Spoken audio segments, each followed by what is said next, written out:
Assalamualaikum warahmatullahi wabarakatuh. Salam sejahtera buat kita semua. Pada hari ini saya sudah berada di SMKN 1 Bandar Sekijang untuk menyaksikan langsung pelaksanaan ujian kompetensi kelas 12 jurusan TKRO. Nah, di samping saya juga sudah hadir salah seorang penguji eksternal yang mungkin tidak asing lagi bagi siswa khususnya di SMK ya. Apalagi beliau bisa kita lihat langsung logo yang ada di bajunya, dan pasti kita sudah kenal beliau ini berasal dari Toyota Agung Otoma ya Pak. Ya. Nah, untuk lebih jelasnya mungkin kita perlu mendengarkan langsung dari Pak Jurati yang merupakan penguji eksternal, dan di samping itu juga dari perusahaan yang sudah cukup terkenal dan juga mungkin sudah beberapa kali untuk melaksanakan uji kompetensi di tempat-tempat lain.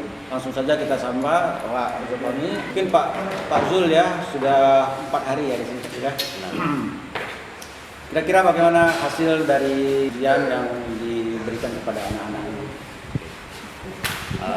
Alhamdulillah Pak, selama 4 hari kita melakukan uji Pak ya, secara kompetensi pada anak-anak kita. Semuanya lancar Pak. Tentunya pasti ada kendala Pak ya.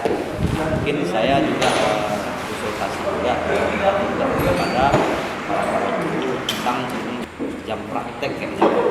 Secara anak-anak kami lihat semangatnya luar biasa Pak ya. Secara ada yang sudah paham gitu Pak ya. Mungkin dari sesi untuk praktek Pak ya, mungkin selama pandemi ini mungkin kurang, jadi agak kaku anak-anak ini Pak ya. Kaku. Jadi secara umum bagus Pak ya? Bagus Pak. Bagus. Kemudian tadi memang hampir di seluruh penjuru Indonesia ini mengeluhkan permasalahan yang sama di bidang pandemi. Namun satu hal barangkali yang perlu kita garis bawahi, siswa SMK harus memiliki kompetensi yang betul-betul layak diterima di kerja dan dunia industri gitu. Nah, mungkin dari pihak sekolah tadi juga sudah kita dapatkan informasi berbagai kegiatan-kegiatan tambahan yang mungkin upaya-upaya yang mereka lakukan, keberhasilan mereka dalam menghadapi ujian kompetensi pada saat ini. Jadi secara umum tadi Pak Zul yang memang bukan dari perusahaan yang biasa mengatakan bahwa hasil yang dicapai anak-anak kita ternyata masa pandemi bisa juga teratasi, walaupun mungkin masih terdapat permasalahan-permasalahan kecil yang mereka hadapi. Kalau masalah mental gimana Pak?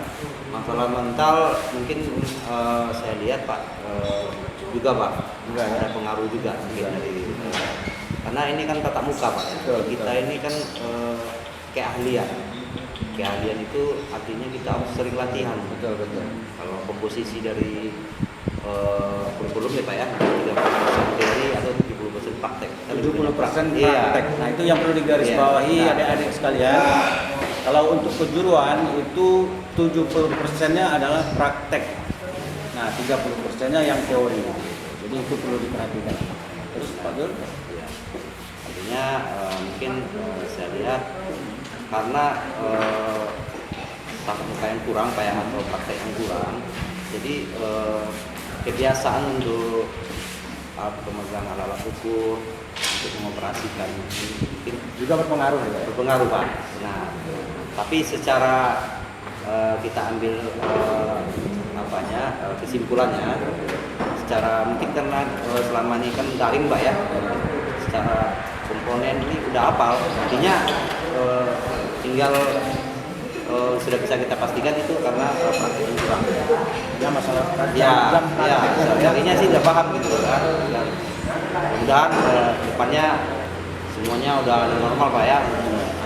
Karena saya juga ada sering ngawas sebelumnya nggak ada kendala gitu. Ada kendala. Sejak semenjak ada pandemi terjadi Memang terjadi penurunan Pak ya. Nah, kalau dilihat dari nilai secara rata-rata nih Mas, diukur dengan angka, secara keseluruhan anak-anak pada posisi nilai berapa? secara anak-anak mungkin kalau kita kategori cukup kompeten Pak. Iya, kompeten sebagian mungkin Pak, mungkin kalau sudah terlatih atau sudah terbiasa Pak ya, kompeten. Sudah layak. Iya, sudah layak Pak.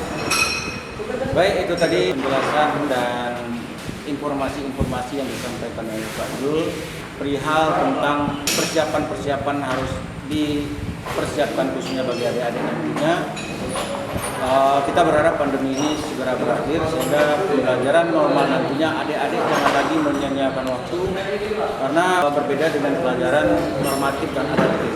Normatif dan adaptif itu memang bisa dilaksanakan secara daring karena mereka tidak bekerja dengan alat ya. Nah, tapi kalau untuk kejuruan mau tidak mau kita harus memegang alat tersebut, tidak bisa hanya dengan perasaan ataupun analisa ya. Nah, memang betul praktek itu pun perlu waktu untuk melatih hingga kita betul-betul dikatakan kompeten. Karena kalau uji kompetensi nilainya hanya 2 ya Pak. Berhasil atau tidak, apa tuh istilahnya dalam apa Pak? Gagal atau kan Pak ya, gagal. Hanya gagal kan, berhasil itu aja 2 nilainya, nggak ada pakai 3-4 pilihannya. Gitu.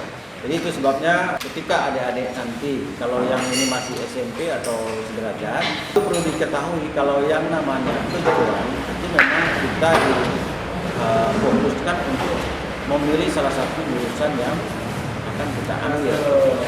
Nah, kalau memang sudah yakin masuk SMK, berarti kita harus sudah yakin bahwa kita akan menjadi orang yang kompeten. Jadi kesimpulannya begitu. Dan itu juga ya Pak Zul, mungkin dari segi penguji kita ini bukan lagi penguji yang asing ya. Kita sudah berapa kali ya Pak Zul ya? Di SMK sudah berkali, karena mungkin kita tahu dari Toyota itu punya standar-standar yang juga boleh dikatakan internasional ya Pak. Nah kalau menurut Bapak sebagai Hadudi, ada nggak kesempatan-kesempatan yang bisa diambil oleh siswa SMK yang baru tamat untuk bisa bekerja di dunia usaha industri khususnya di Toyota? Ada kemungkinan? Kemungkinan Pak. Saya juga tamat SMK Pak. Nah, kalau Toyota Pak ya, kalau ada karir Pak ya, itu biasanya kita udah publish itu Pak ya, ke koran atau sosial media, dia Pak ya, itu terbuka Pak. Jadi selalu untuk terisi, syaratnya tamat SMK. Jadi kan ada tes lagi melalui beberapa penelitian ya. Dan dari sana aja nilainya. Baik, itu juga mungkin perlu adik-adik dengar nantinya. Mungkin dalam bayangan kita dengan kondisi Toyota dengan nama dan perusahaan besar tidak akan menerima kita dari tamatan SMK. Tapi pada kenyataannya kita dengar langsung dari Pak Zul bahwa beliau juga tamatan SMK. Artinya kita bisa mempunyai peluang untuk dapat bekerja di perusahaan-perusahaan besar. Tentunya sesuai dengan kompetensi kita ya Pak Zul ya.